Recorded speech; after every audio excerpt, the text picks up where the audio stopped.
Hi everyone, मैं राजन sir आपका RSC academy में स्वागत करता हूं। आज हम लोग अकाउंट्स में एक चैप्टर का बात करेंगे जिसका नाम है बीआरएस। ओके, चलिए हम लोग बीआरएस पे बात करते हैं आज। बीआरएस का फुल फॉर्म होता है बैंक रिकंसिलिएशन स्टेटमेंट। बीआरएस का फुल फॉर्म होता है बैंक रिकंसिलिएशन स्टेटमेंट। मतलब बीआरएस क्या है? अकाउंट्स नहीं है, ये एक स्टेटमेंट है। अकाउंट्स और स्टेटमेंट में एक कॉमन डिफरेंस अभी से समझ के रखो कि अकाउंट्स में हम लोग डेबिट और क्रेडिट का कॉन्सेप्ट को फॉलो करते हैं और स्टेटमेंट में हम लोग ऐड और सब्ट्रैक्ट का कॉन्सेप्ट को फॉलो करते हैं।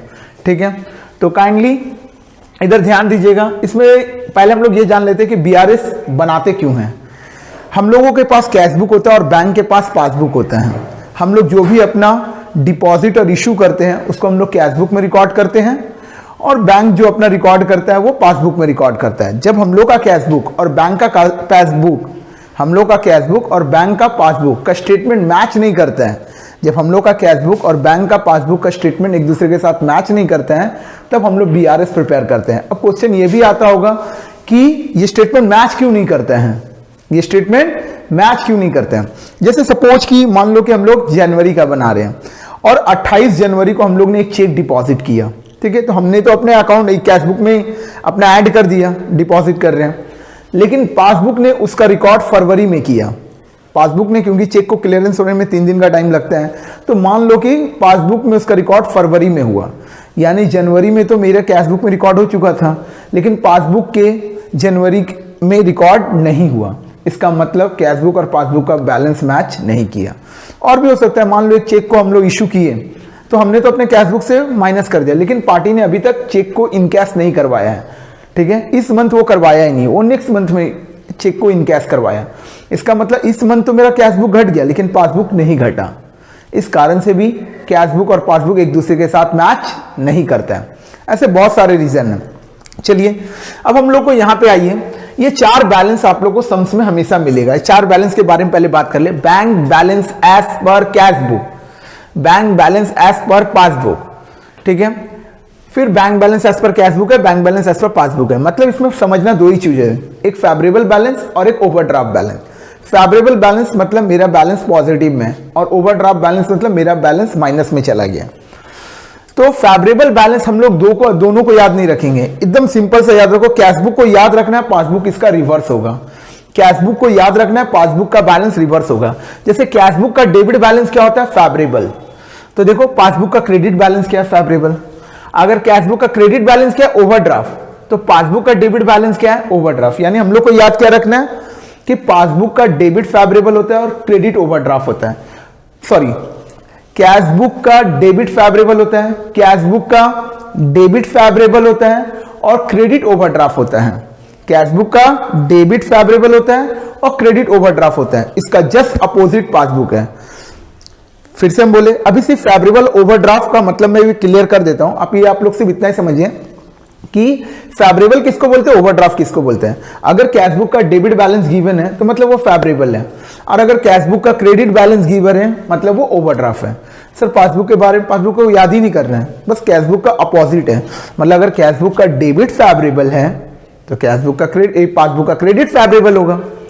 अगर कैश बुक का क्रेडिट ओवरड्राफ्ट है तो यानी पासबुक का डेबिट ओवरड्राफ्ट होगा। क्लियर है? अब फेवरेबल और ओवरड्राफ्ट का ये कॉन्सेप्ट को मैं क्लियर कर देता हूं। फेवरेबल का कॉन्सेप्ट ये है कि फेवरेबल में हम लोग सामने वाले को फॉलो करते हैं और ओवरड्राफ्ट में हम लोग खुद को फॉलो करते हैं।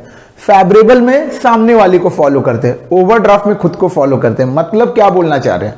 मतलब ये बोलना चाह रहे हैं कि अगर कैश बुक का फेवरेबल बैलेंस दिया हुआ है तो पासबुक में जो भी एक्टिविटी हो रहा है वही एक्टिविटी कैश बुक को करना पड़ेगा। मतलब अगर पासबुक प्लस हो रहा है तो कैश बुक भी प्लस हो जाएगा, और अगर पासबुक माइनस हो रहा है तो कैश बुक भी माइनस हो जाएगा। अगर वही कैश बुक का ओवरड्राफ्ट बैलेंस दिया है तो खुद को फॉलो करेंगे। मतलब अगर कैश बुक में जो एक्टिविटी हो रहा है वही एक्टिविटी पासबुक में भी होगा। मतलब अल्टीमेटली बोलना क्या चाह रहे हैं? अल्टीमेटली ये बोलना चाह रहे हैं कि फेवरेबल में हम लोग सामने वाले को फॉलो करते हैं। ठीक है, और जिसको फॉलो करते उसमें प्लस या माइनस का कोई भी हम लोग एक्टिविटी नहीं करते हैं। सामने वाला जो कर रहा है उसको देख के हम लोग करते हैं। एक बार आराम से समझिएगा, फेवरेबल में सामने वाला जो कर रहा है उसके अकॉर्डिंग हम लोग करते हैं। क्लियर है? और ओवरड्राफ्ट में मेरे अकॉर्डिंग सामने वाला करेगा। इस सम्स के दौरान क्लियर हो जाएगा, उसका दिमाग मत, बस इतना याद रखना कि फेवरेबल में हम लोग सामने वाले को फॉलो करते हैं, ओवरड्राफ्ट में खुद को फॉलो करते हैं।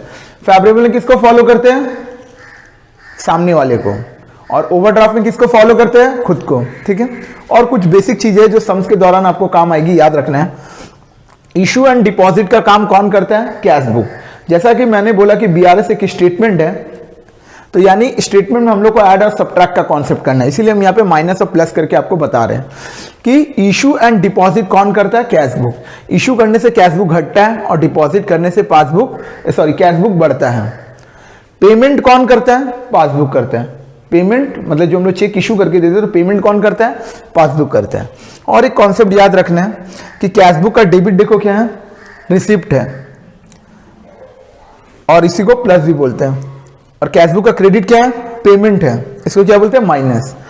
पासबुक को देखो क्या कुछ लिखे नहीं है, क्या लिख दिए? Passbook just opposite cash book. ये तीन कॉन्सेप्ट जो है आपको बीआरएस करने में बहुत हेल्प करेगा। क्लियर है? ये तीन कॉन्सेप्ट आपको बीआरएस करने में हेल्प करेगा। और ये चार में से कोई एक स्टेटमेंट सम्स में ऑलरेडी गिवन रहेगा। ये चार में से कोई एक स्टेटमेंट सम्स में ऑलरेडी गिवन रहेगा। इसमें से कोई एक स्टेटमेंट दिया रहेगा, उसी के अकॉर्डिंग हम लोगों को सम्स करना है। बस याद इतना रखना है कि फेवरेबल में हम लोग सामने वाले को फॉलो करते हैं, ओवरड्राफ्ट में खुद को फॉलो करते हैं। और ये जो तीन बेसिक कॉन्सेप्ट हैं, नोट्स जो मैंने लिखा है, ये भी सम्स के दौरान आपको बहुत हेल्प करेगा। आज मैंने बीआरएस का इंट्रो दिया है, नेक्स्ट वीडियो में बीआरएस के ऊपर सम्स करूंगा। पहले मैं सम्स जो है फेवरेबल बैलेंस के ऊपर करूंगा, उसके बाद में ओवरड्राफ्ट के ऊपर करूंगा। सो एवरीवन, चैनल को सब्सक्राइब कर लीजिएगा और बेल आइकन को प्रेस कर दीजिएगा ताकि आपको वीडियो का न्यू अपडेट मिलता रहे। Thank you everyone.